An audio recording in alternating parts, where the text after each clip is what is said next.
তোমরা যদি বাড়িতে এমন পারফেক্ট দই বসাতে চাও তাহলে কোনো মাটির হাঁড়ি লাগবে না, এরকম স্টিলের একটি বাটি থাকলেই হবে।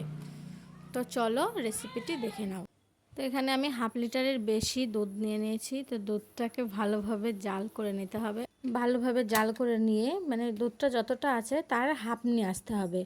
তো খুব সুন্দরভাবে তো দুধটা হয়েই এসছে। তো দেখো যে এতটা ছিল, এতটা পর্যায়ে চলে এসছে। তো আমার দুধটা ফুল রেডি। এবার আমি গ্যাসের ফ্লেমটা অফ করে দেব। দুধটা কিছুটা ঠান্ডা হয়ে গেছে। তো একটা আঙুল দিয়ে দেখতে হবে যে আঙুলে সহ্য হয়ে যাচ্ছে কি, তাহলেই বুঝবে দুধটা ফুল রেডি। তারপরে আমি কিছুটা 2 চামচের মতো টক দই নিয়েছি, ওটা দিয়ে দিতে হবে। ভালোভাবে খুব সুন্দরভাবে নেড়েচেড়ে ভালোভাবে দুধটার সঙ্গে মিশিয়ে নিতে হবে। তো আমার মেশানো হয়ে গেছে।